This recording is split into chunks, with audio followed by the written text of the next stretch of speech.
A young boy named Dick Whittington lived in England. He had no father and mother, so he had to beg for food. Some days he was lucky to get even a crust of bread and some potato peelings. Dick always listened when people spoke, so he had heard many strange stories about the wonderful city of London. In London, people sang all day long, and the streets were paved with gold.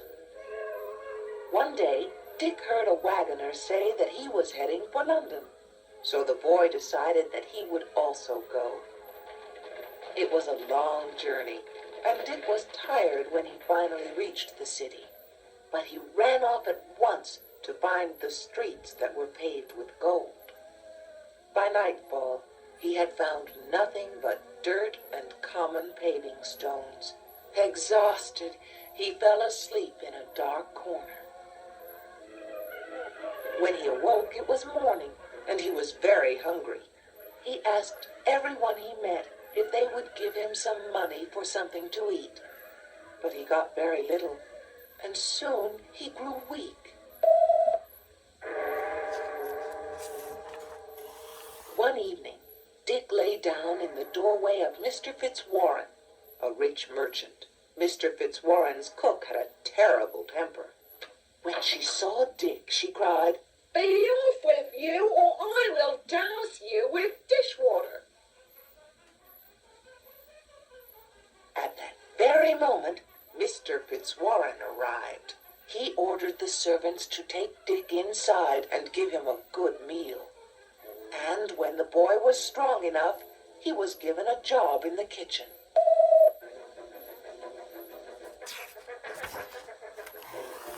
Dick's days were miserable because of the sour temper of the cook.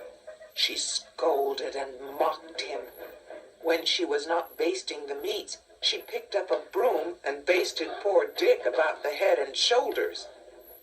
At last, someone reported the cook's behavior to Miss Alice, Mr. Fitzwarren's daughter. Miss Alice said that the cook would have to go if she could not be kinder to the boy.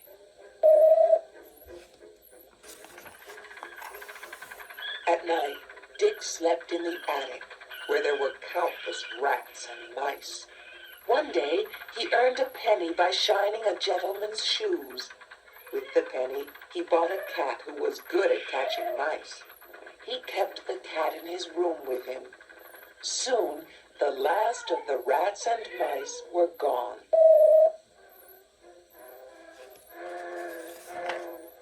Now, whenever one of Mr. Fitzwarren's trading ships was ready to sail, he called his servants into the parlor. It was his practice to have every servant send something to trade. Whatever they received in return was theirs to keep. Of course, Dick had nothing to trade except his cat. So the master said, "Then you shall send your cat."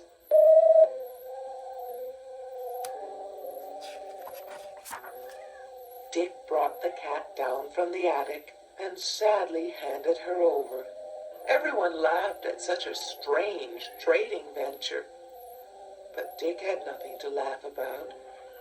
He knew that now he would be troubled by rats and mice again.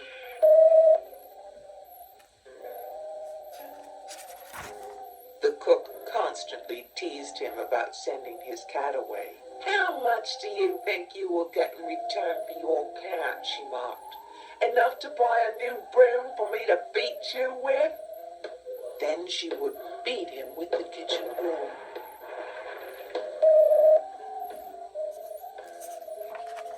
Finally, Dick could stand it no longer. He made up his mind to run away. It did not take long to pack what little he had. He started out very early one morning and walked all the way to Holloway, where he sat down on a stone to rest. He wondered which road he should take. Then he heard the bells of Bow Church ringing, and they seemed to say, "Turn again, Whittington, thrice Lord Lord Mayor of London. My, thought Dick. If I will someday be Lord Mayor of London, then I can put up with anything the cook dishes out. And he turned and headed back to London. He managed to sneak inside and get to work before the cook came into the kitchen.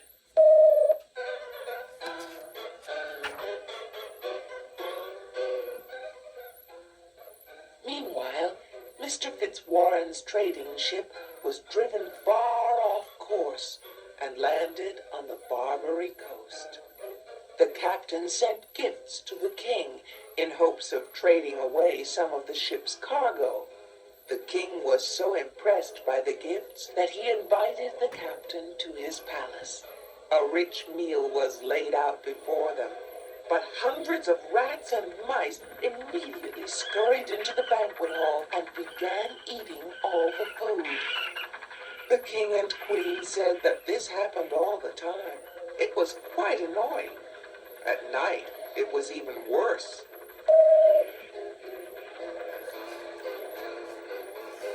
At once, the captain thought of Dick Whittington's cat. I have on board my ship a creature that could rid your land of these pests, he said. Then bring this remarkable creature to me, replied the king. In return, I will load your ship with gold and precious jewels. So the captain went to fetch the cat. While he was gone, another feast was prepared and set out. By the time the captain returned with the cat, the banquet hall was again filled with rats and mice. The cat went right to work. In a few moments, the cat had caught nearly all the pests. The few who managed to escape fled to their holes in terror.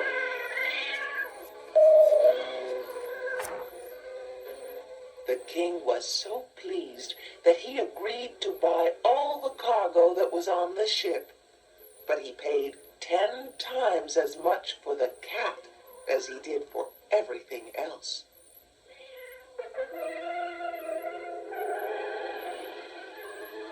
When the captain returned to England, he told Mr. Fitzwarren all that had happened.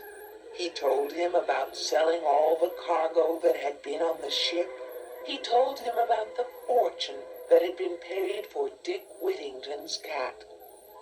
Then Mr. Fitzwarren said, Go fetch the lad, and do not err. Be certain that you call him sir.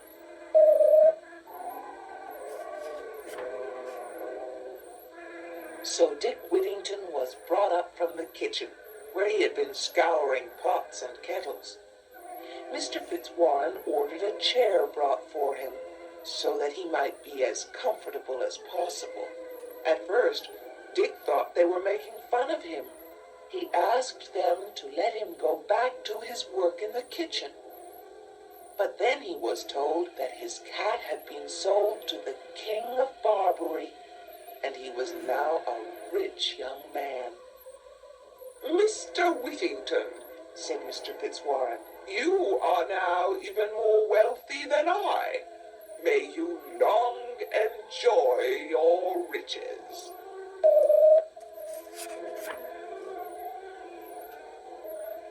Dick offered some of his fortune to Mr. and Mrs. Fitzwarren and to Miss Alice, but they all refused. So he gave gifts to the captain of the ship, to the servants, and even to the evil-tempered cook. This done, he went off to a tailor shop, so he might be dressed like a gentleman instead of a servant. He began courting Miss Alice, and before long they were married. The history books say that they lived long, happy lives and had a number of children.